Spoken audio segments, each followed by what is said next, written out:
Sanyasya Nirasir Nirmamo Bhuta Yudhyasya Vigata Jvara. Any Prabhuji or Mataji would like to read?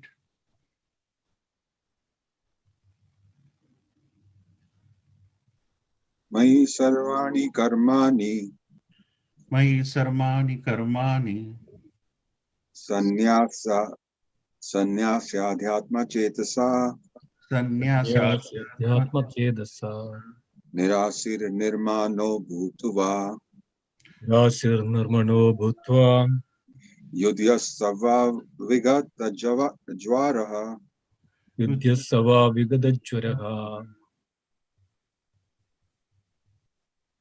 मयि सर्वाणि कर्माणि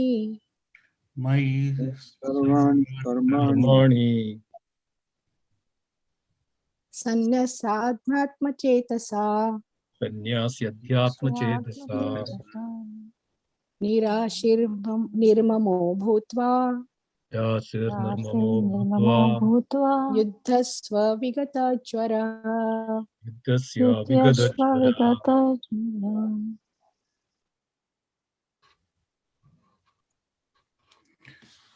Word by word meaning. My, unto me. Sarvani, all sorts of.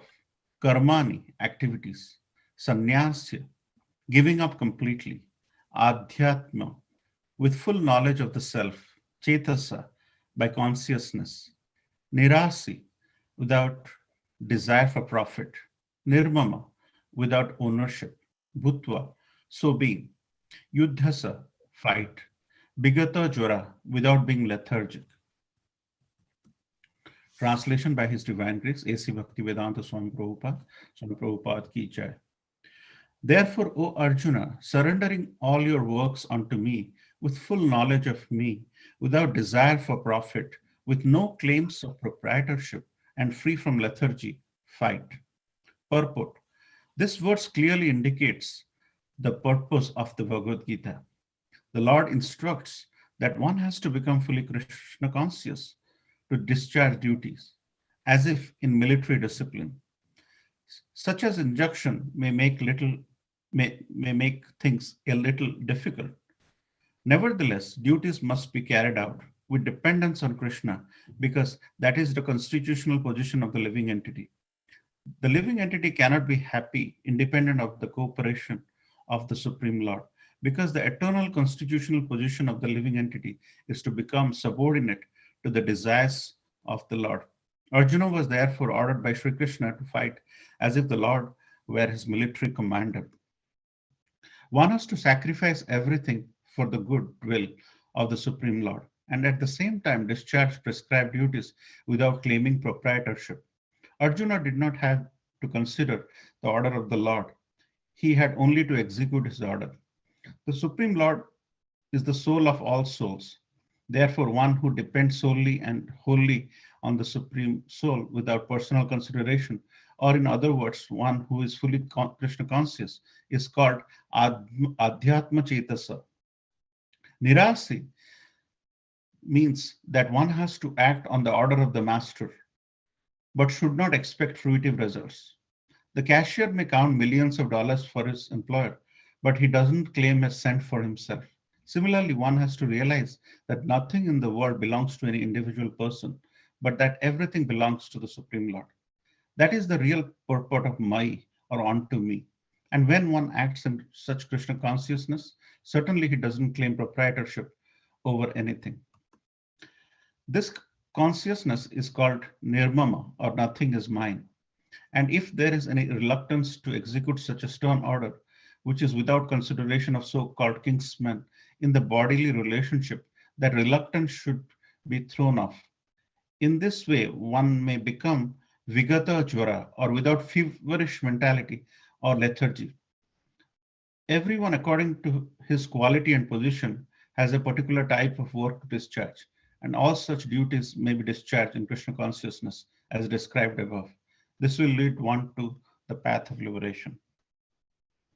Om Ajnanati Virandasya Jnananjana Shalakaya Chakshurmilitam Yena Tasmai Sri Gurave Namo Sri Chaitanya Manobhishtam स्थापितं येन भूतले स्वयं रूपकदा मह्यं ददाति स्वपदान्तिकं वन्देऽहं श्रीगुरो श्रीयुतपदकमलं श्रीगुरु वैष्णवांश्च श्रीरूपं साग्रजातं सहगण रघुनाथं वितं तं सजीवं साद्वैतं सावधूतं परिजनसहितं कृष्णचैतन्यदेवं श्रीराधा कृष्णपादान् सहगण ललिता श्रीविशाखावितं च हे कृष्ण करुणा सिंधु दीनबंधु जगतपते गोपेश गोपिका कांत राधा कांत नमस्तुते तप्त कांचन गौरांगी राधे वृंदावनेश्वरी वृषभानुसुते देवी प्रणमामि हरिप्रिये वाञ्छाकल्पतरुभ्यश्च कृपा सिन्धुभ्येव च पतितानां पावनेभ्यो वैष्णवेभ्यो Namo Namo.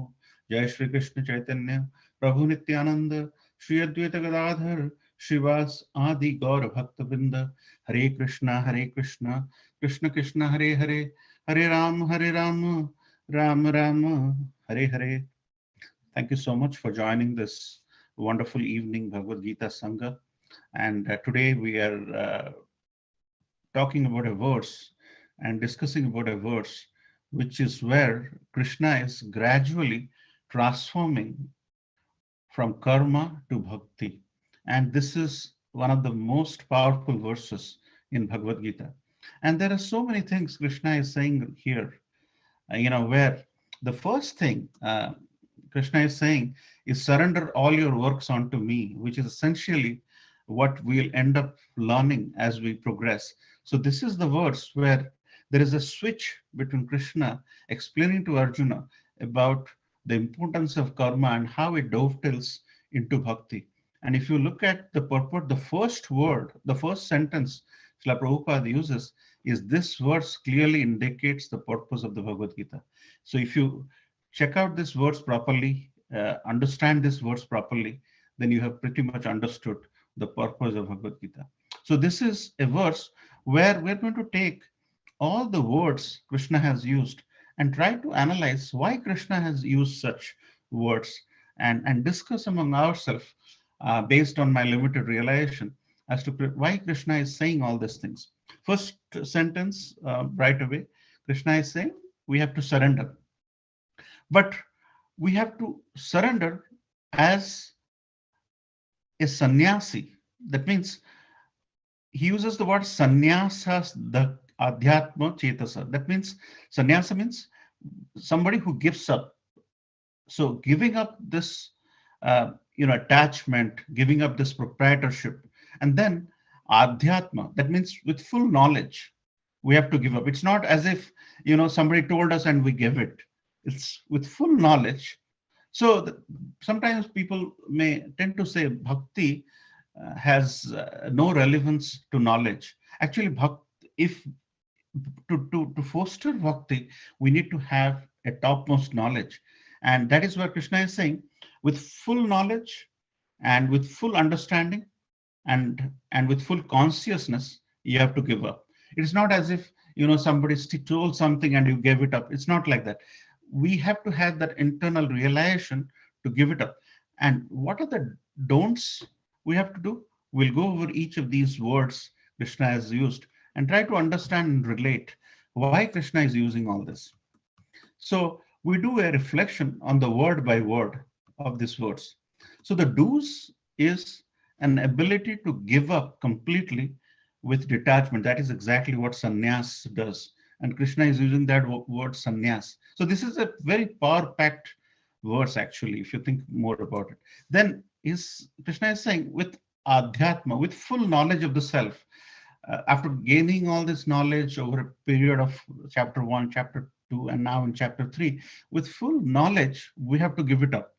So it is a very important thing. Just sometimes what happens is with knowledge, we get greed and we have ahankar. And that is when we cannot give it up. So as people, more and more acquisition of knowledge happens with someone, they cannot surrender.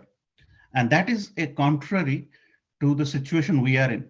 So what Krishna is saying is, with full knowledge, with everything you know, or rather gather over a period of time, with full knowledge, you have to give it up. And then he's saying, with full consciousness, but with purifying our consciousness over a period of time, with the chanting, practicing this method, which is entitled and recommended by our gurus and guru paramparas. So with all these things, we have to give it up. And then after give it up, when you give it up, we have to fight. So Krishna, in this verse, when he's talking to Arjuna, he's not saying, Arjuna, can you fight? Or Arjuna, please fight. He's not saying that. He's saying you have to fight. So that's an order, actually. So that is a order from a guru or a spiritual master, and he's using the word yuddhasa. That means yuddha means war. So you have, and in yuddhasa means you have to fight. So when you fight, what we have to do?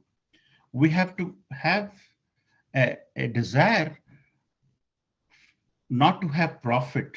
So our intention has to be to do something without really acquiring profit. And he's using the word nirasi. And then he's using the word nirmama. That means without ownership.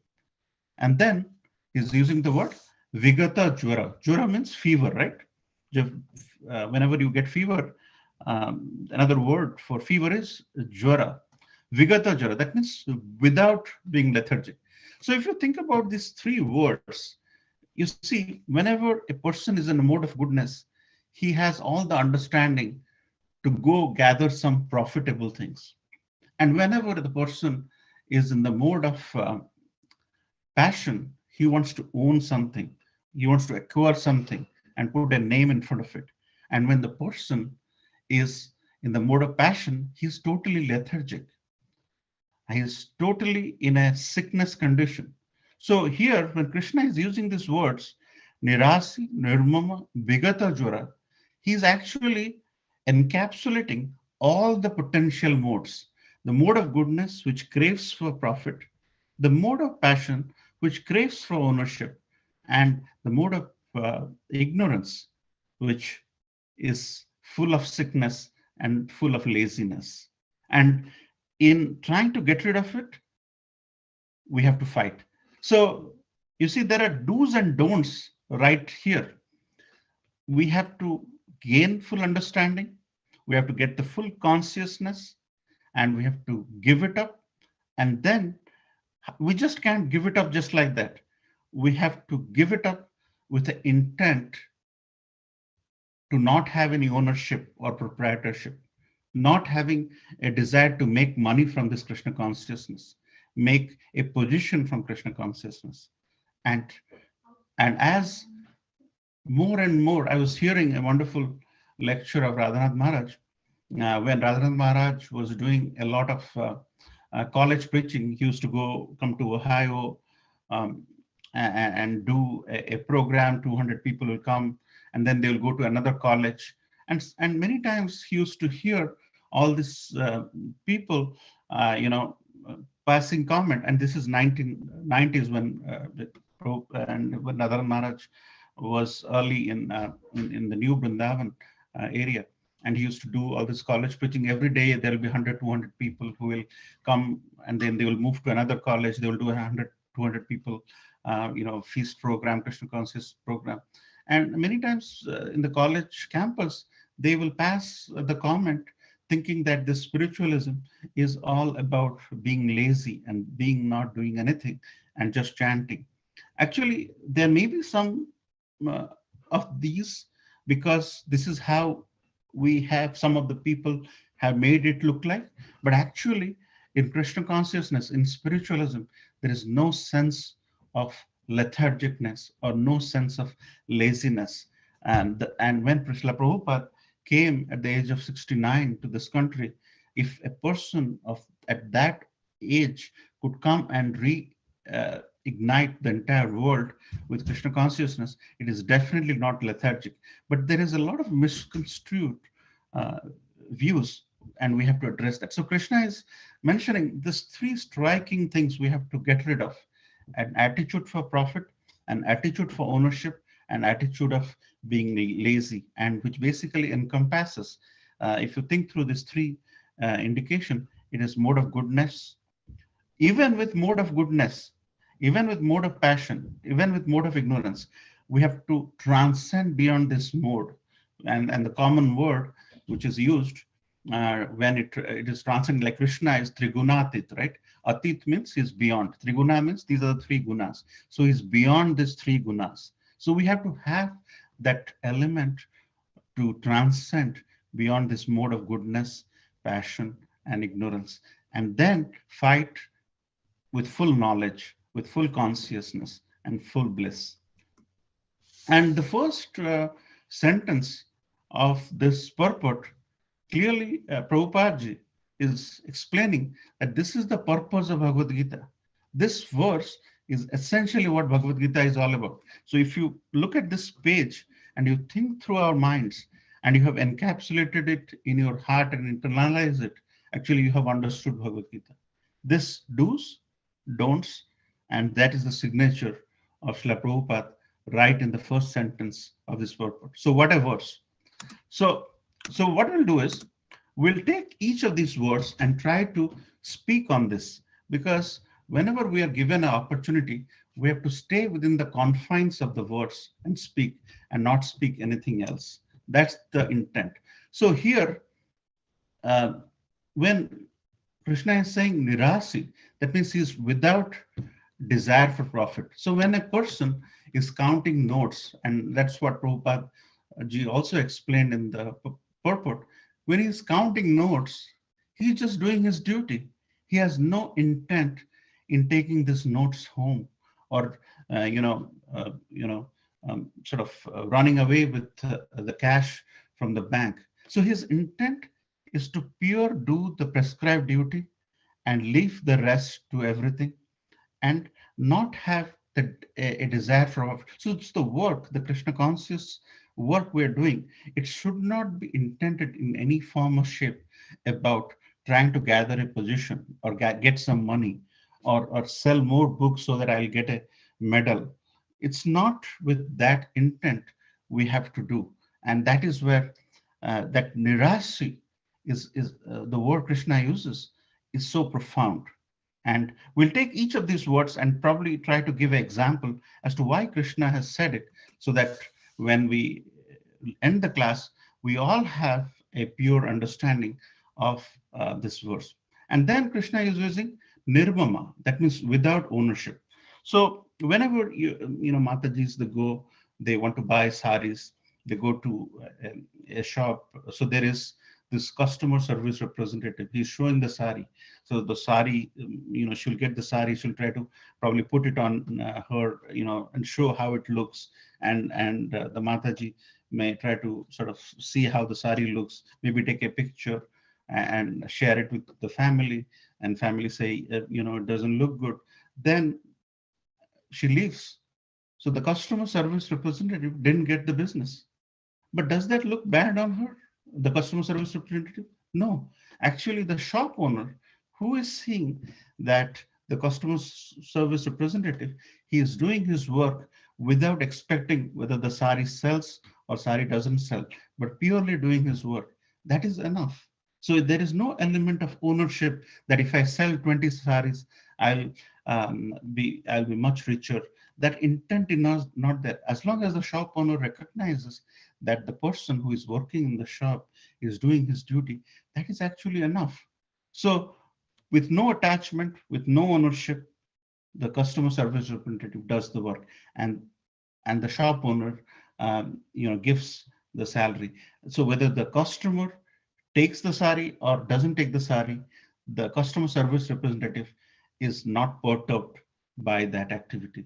And that is critical for us to understand that we have some prescribed duty and we should do it without color or without any puffed upness, but staying within the confines of the job description which is asked. And the third thing which is used so nicely is Bigata Jwara. Bigata Jwara means who is very lethargic. So why are we chanting, 16 rounds? Why are we doing all this, regulative principles? Sometimes you think, okay, today it's 16 rounds. Okay, maybe I will reduce my rounds by 2 and I'll go 14. and oh, next day nothing happened to me, and I'm good, even if I kind of cut it. And day after tomorrow, you realize that even if I cut it more and more, my rounds or do the promise you have given, you given to your guru, or you don't stay regulated, nothing may happen right away. But at the end of the day, this becomes a habit. And the classic example I have for you is someone called Kala Krishna Das. Kala Krishna Das went with Chaitanya Mahaprabhu to South India when Chaitanya Mahaprabhu went to South India. So when Mahaprabhu was in the Karnataka Kerala area, Kala Krishna Das, uh, he was not following his regulative principles. So he got attracted to some women in that area, and then he left, and he got attracted. He fell down in that context, and then he left. He left Chaitanya Mahaprabhu alone, and and that element of lethargy has to do with our attitude to laziness, where we skip some service today. That service skipping turned into habit.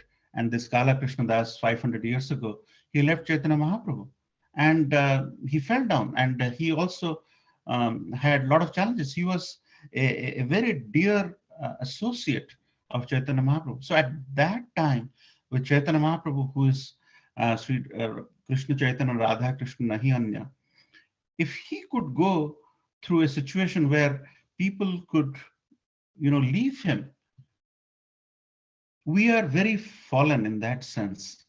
So the staying within the confines of doing a habit to do the prescribed duty of chanting or staying regulated is very critical, because if we are lethargic, as Krishna is saying, Vigata Jwara, Jwara means fever, Vigata means without.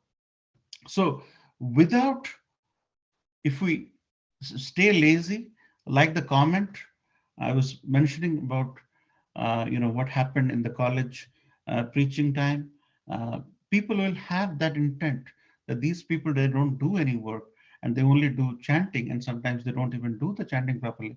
And we have that element of laziness in our head. So we have to be very lethargic. Like Arjuna was a fiery, you know, archer. He could really kill anyone and everyone. He could shoot in the dark, actually. So there is no element of lethargy in him.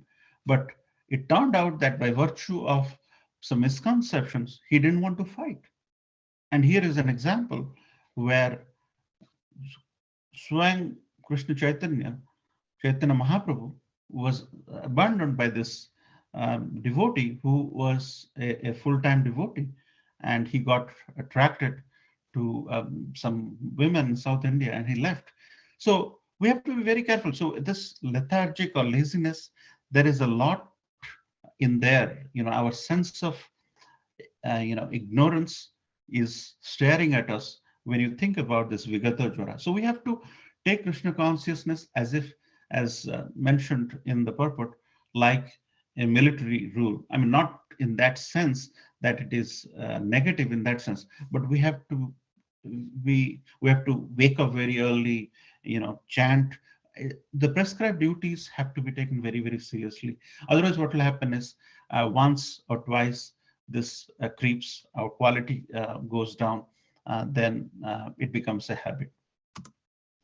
And that's a perfect segue to Krishna's instruction to Arjuna to fight like a military order. So whenever we have a battle, right? So whenever the general is giving the order to a sepoy to go shoot the enemy, right? The sepoy is not discriminating who to shoot and who not to shoot. So he is insulated from the decision making of selectively shooting someone and not shooting someone. So he doesn't, he's given a task, he's given a job, he just goes out and shoots the opponent without whether the other person has a challenging family, or whether the other person has a needy mother. He doesn't look at that. He just indiscriminately shoots, because that's the karma. That's basically the order which is given. So Krishna at the time didn't say, Arjuna, can you fight? Arjuna, please fight. He didn't say that. He asked Arjuna to fight like a military order, which is exactly how Prabhupada is mentioning in the purport. And unless we have that element of discipline in our spiritual life, it will have a lot of repercussions. So here, taking right away from the purport, Krishna's instruction to Arjuna is to fight like a military order, exactly like how a sepoy, he doesn't discriminate the opponent. And so that's the reason why, once you have that detachment of making yourself um, work without any ownership or proprietorship, or or selectivity, then you end up coming uh, uh, unchallenged, because you take away that element of emotion attached to that, and you come back as a winner. And then there is another actual real life situation. When you surrender, right? When you are surrendering to someone, it leads to mercy. And we'll discuss a little bit on that. So what happens, once upon a time in World War II, there was a person who got detached from his group, and he wrongly got into the hands of the opponent in the Pacific region. So, and there, when he got in there, in order to shy away from the shooting from the opponent, he uh, got into a ridge cave, and he was hiding behind the cave.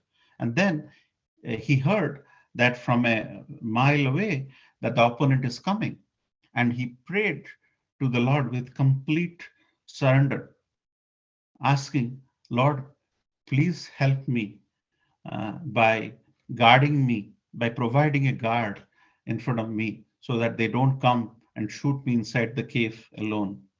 And when he was praying with so much of deep humility, he saw a spider web making a spider. And he was thinking, I asked the Lord to give me something strong.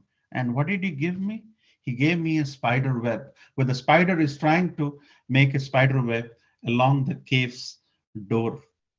And it was doing, and the opponent battalion was coming closer, closer, closer, and they went into one cave. Whoever is there, they shoot them. A cave went to another cave, and they did not enter this cave, and they went to the next cave and shoot whoever they could, and went away.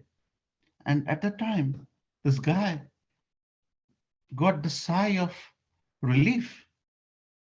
And at that time, he realized that when the spider web was being constructed, the opponent enemies, they felt that if a spider web is there in front of him, nobody could have gone inside. So they didn't go in, and they left without going in. If they would have gone in, they would have killed this person, but they did not go in. So at that time, this person who was saying a minute before that Lord had to send a spider to protect me, couldn't he have sent a brick wall? Then he realized that the spider web can be stronger than a brick wall. So how Lord comes to protect us is unthinkable. And if we surrender, that will lead to mercy. And with pure surrender, Lord can come in many different ways to protect. And what a classic example, then Lord comes in half lion, half man form to save little Prahlad Maharaj. And these are classic examples we all can take leaf from and see how to detach ourselves and surrender. So why Krishna is asking us to give up?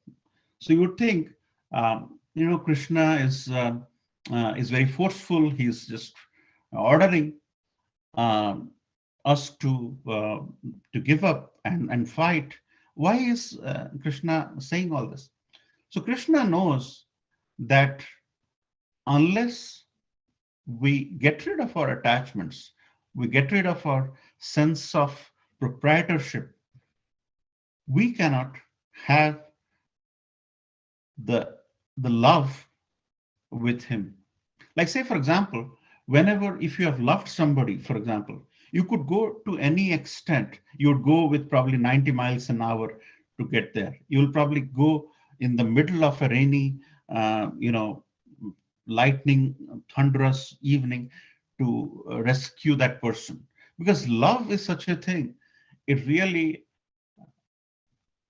get rid of all the barriers. So Krishna wants us to detach everything and surrender because of pure bhakti. What is bhakti? Bhakti is an expression of love, right?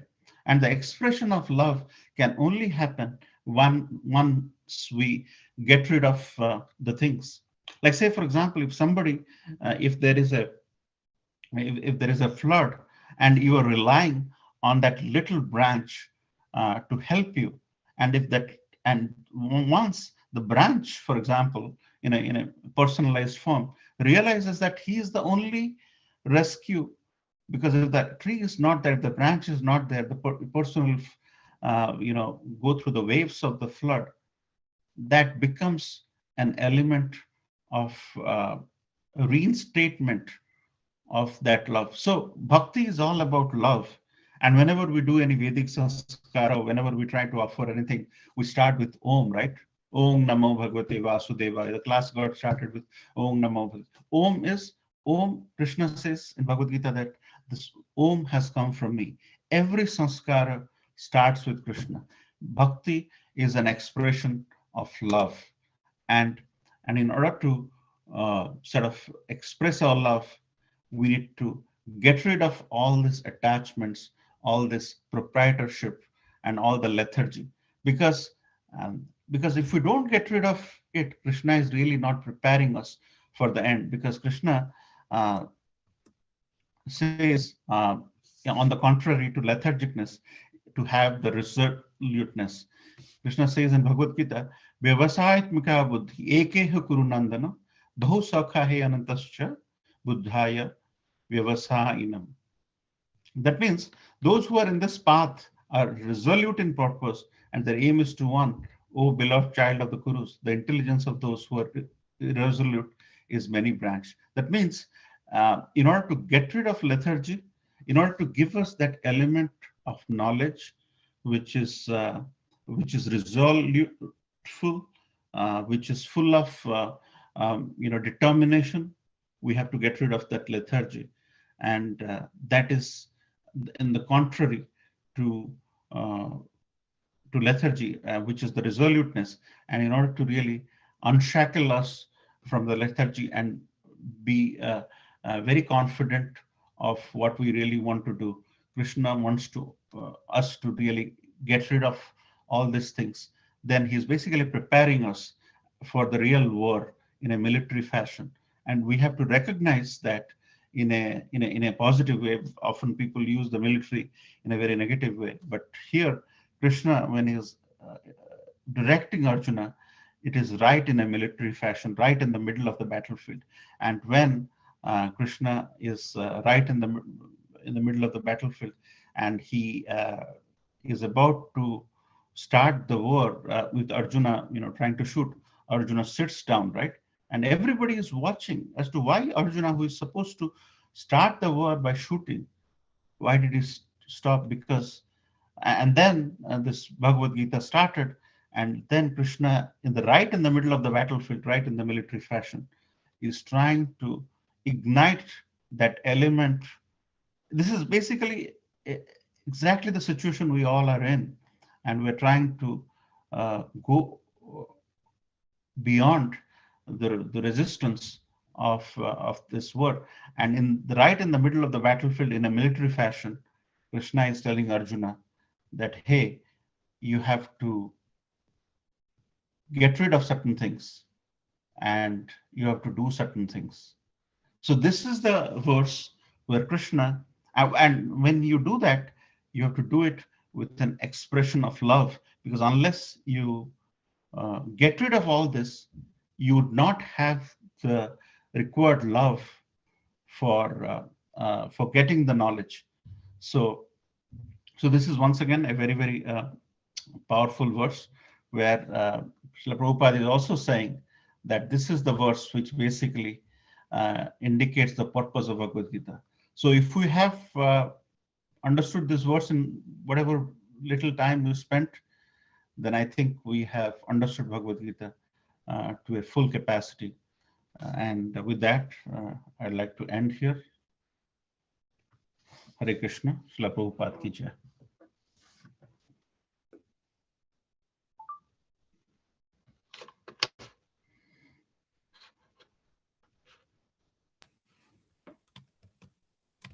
Yeah, thank you so much, Hemajaganath Prabhu, for a wonderful class. Lots of good examples, very connecting. So nice. Dear devotees, you have any reflections, any comments, any questions, anything to add, any corrections, anything?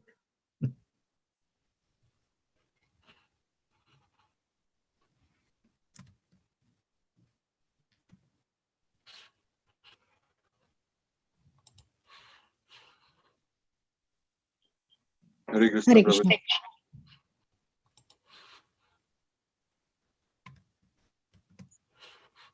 Go ahead. I think Puneet Prabhu was saying something.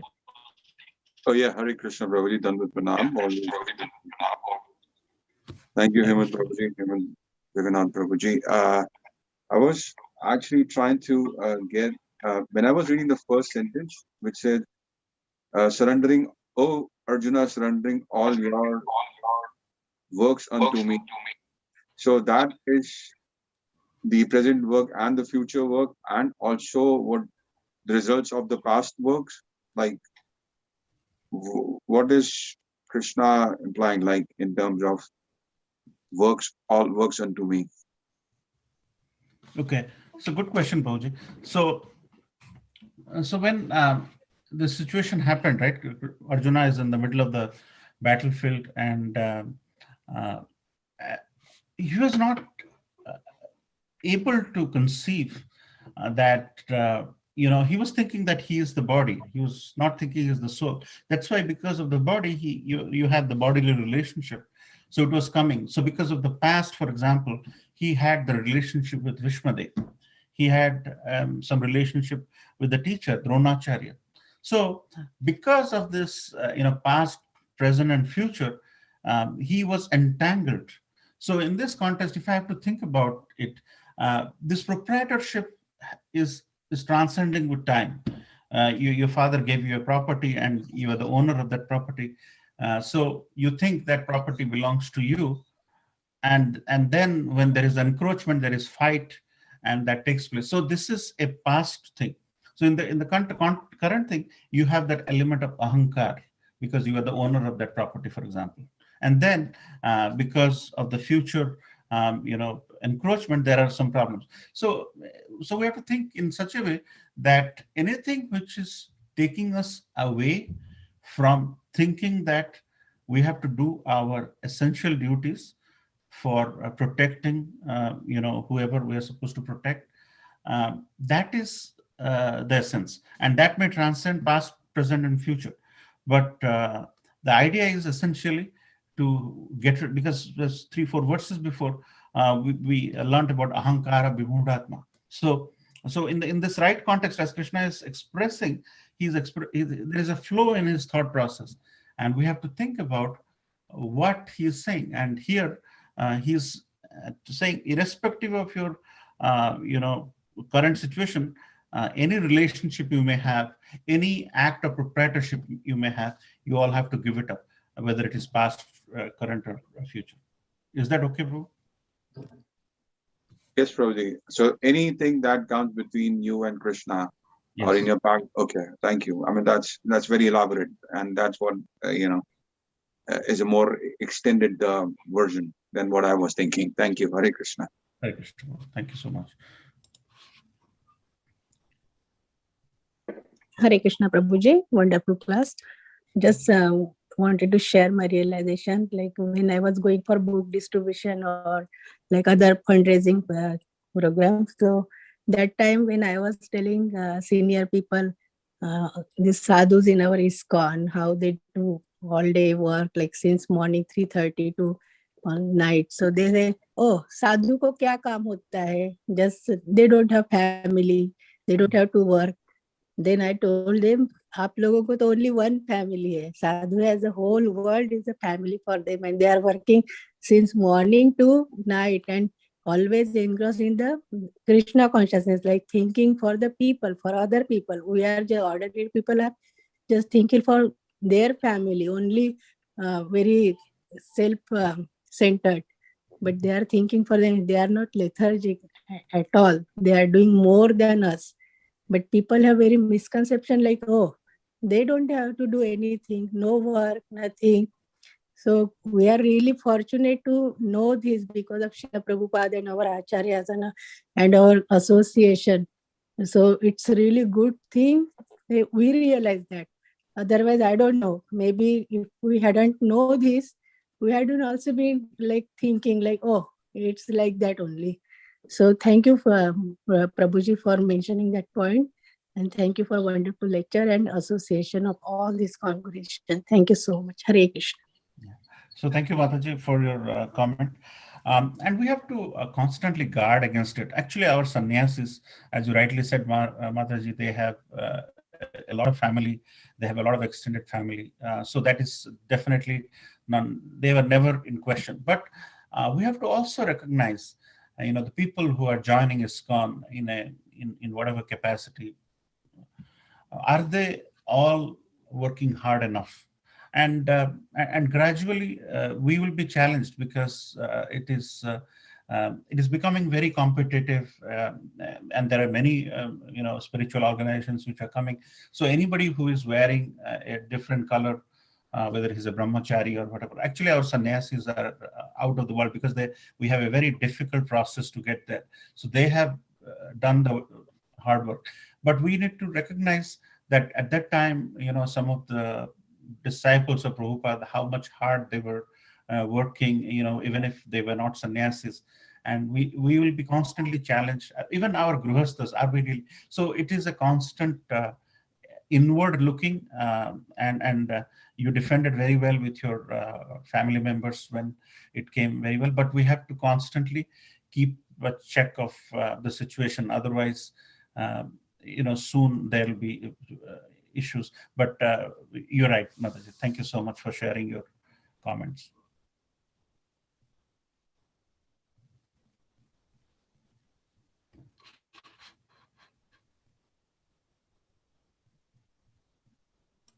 Anybody else? You heard anything?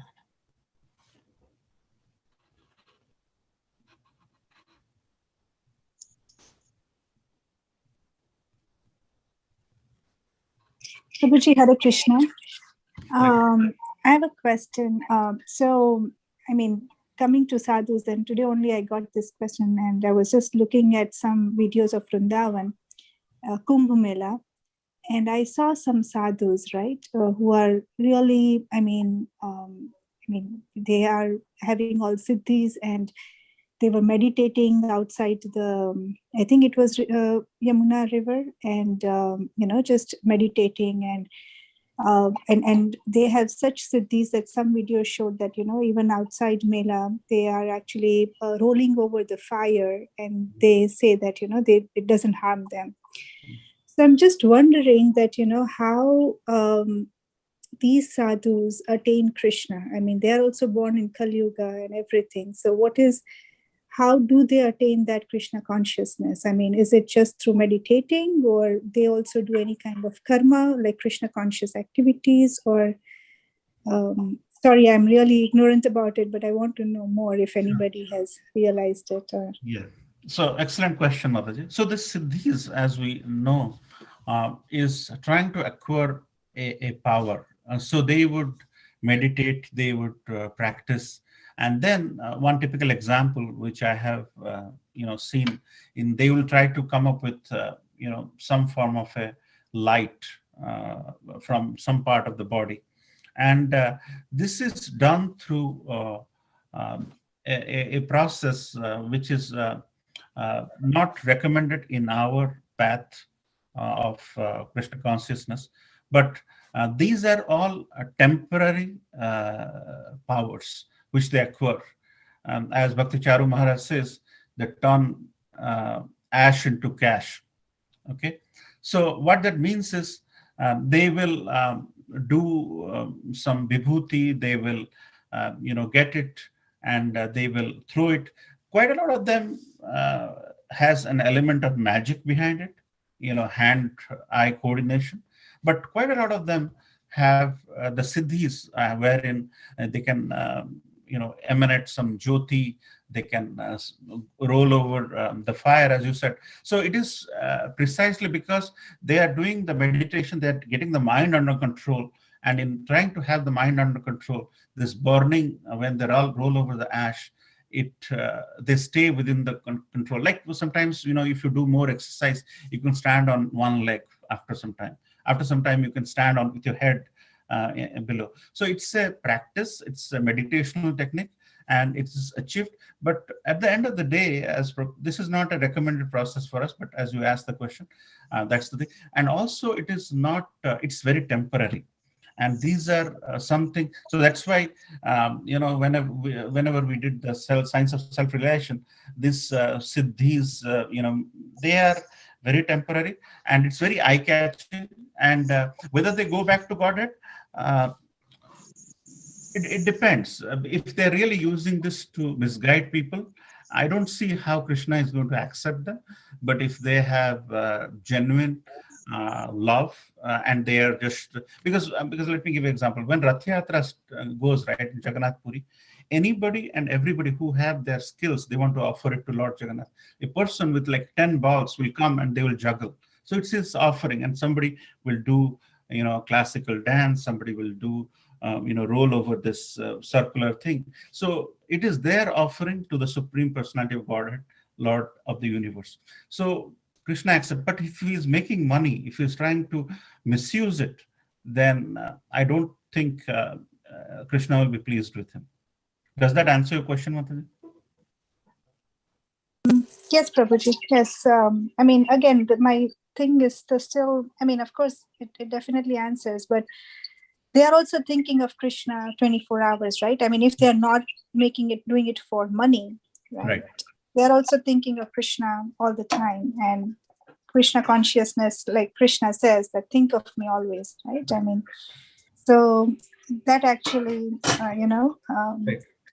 Right. And confuses me. Sorry, Prabhuji, but it's just... No, great question. See, on that note, right?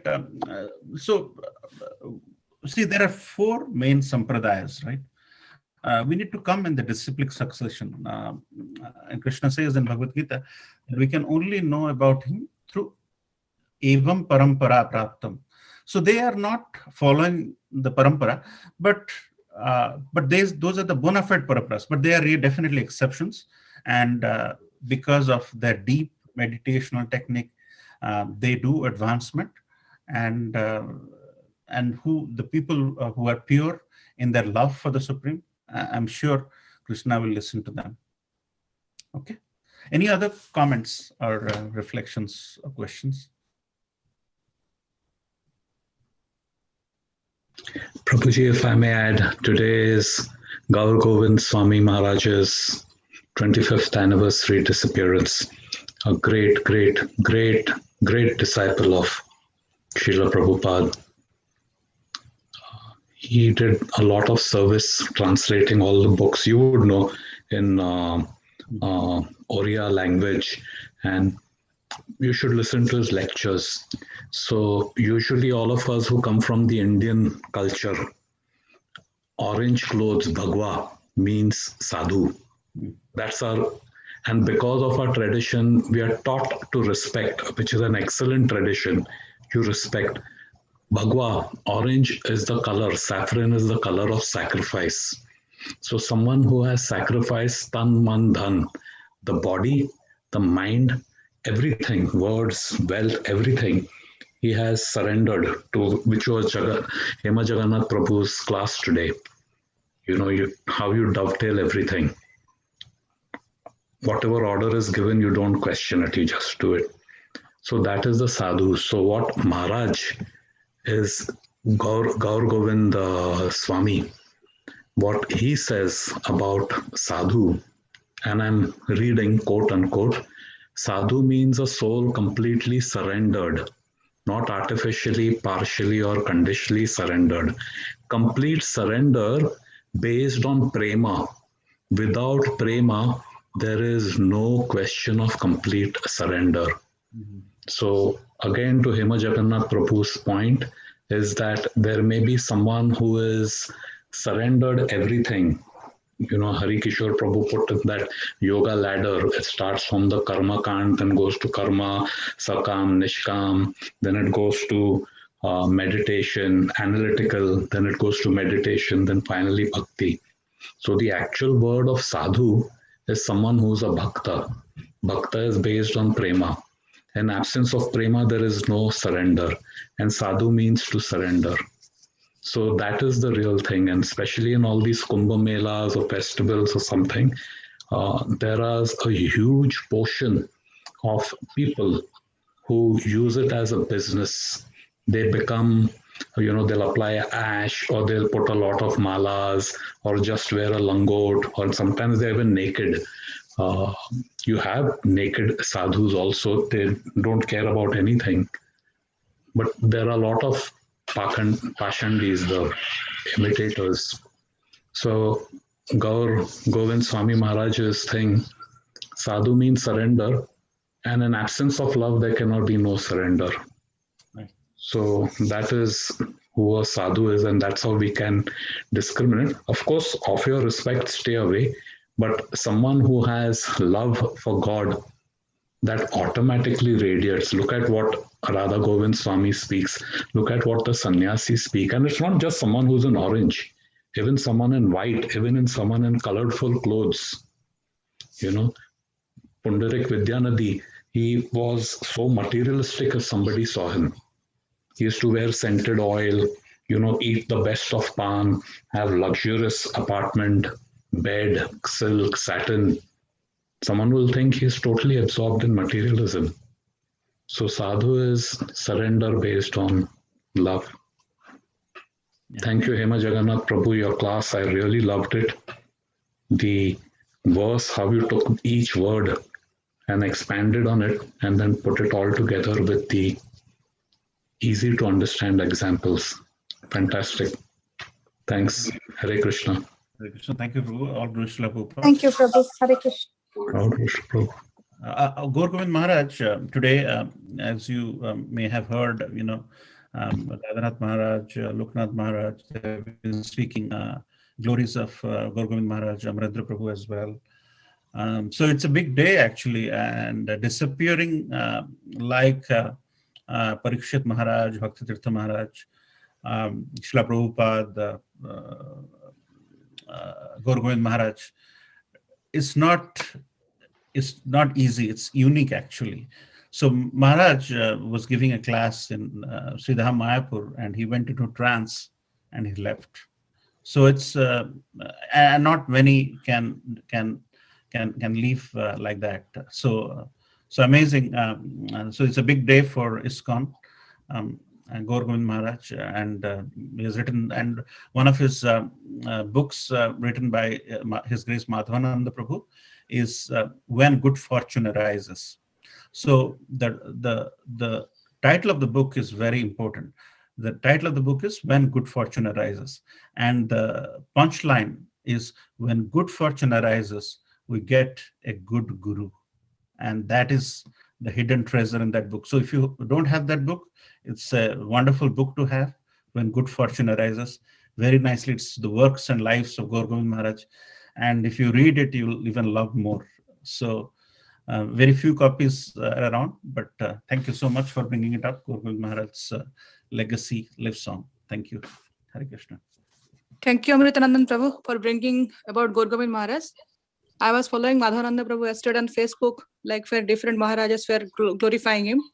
Today, I think, yesterday, I think Radhanath Maharaj has glorified, and day before yesterday, Loknath Maharaj. So Loknath Maharaj was reading a letter written by Srila Prabhupada to him, where Prabhupada has written, I am very happy that Gaur Gobind is assisting you in Padayatra, but my son Gaur Gobind, he is a very good preacher, and he is an ideal Vaishnava. So Loknath Maharaj told, so what to glorify Maharaj when Prabhupada himself is glorifying his disciple? So just wanted to bring say this one over here. The wonderful pastimes which Maharajas and his disciples, and so many things through his example. That is Acharya. How they live their life is exactly what you read in the scripture. Then you can say, oh, this pastime is, like that, either in Bhagavatam or some other. Fantastic. His Maharaj, Gokul Das Prabhu, his disciple from Australia, was given pastime. That, of course, he was new. And then, there are the regulative principles. So someone went and complained to Maharaj that, oh, this boy, he's having, with a girl, he's getting too close or something. So he says, Maharaj came and gave me one tight slap, across my face, and I went and fell in the corner. And he's saying it shook my whole world up.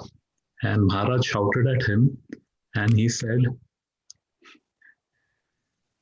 don't you know, how can you have these lusty thoughts? I'm an old man.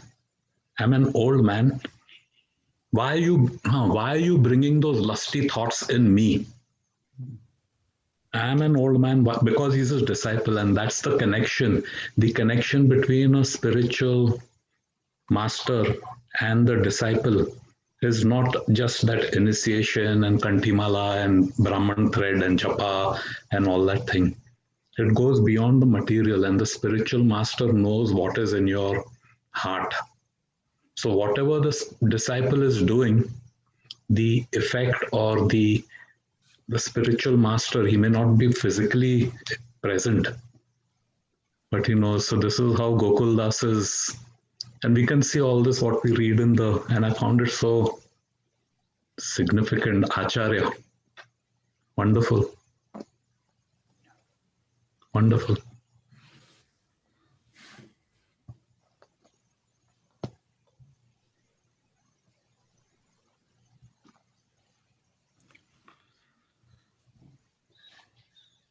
Very nice. Anything else? Anybody? Okay. If there is none, let's conclude today's session. Thank you so much, Hemajaganath Prabhu, having a wonderful class. Let's pay our obeisance to all the Vaishnava devotees of the Lord. Vancha kalpatarubhasya Kripa sindhu bhevacha patitanam pavanebhyo Vaishnavabhyo namo namah. Vaishnavrinda ki jai. Bhagavad Gita ki jai. Srila Prabhupada ki jai. Thank you, everyone. Thank you for nice discussion.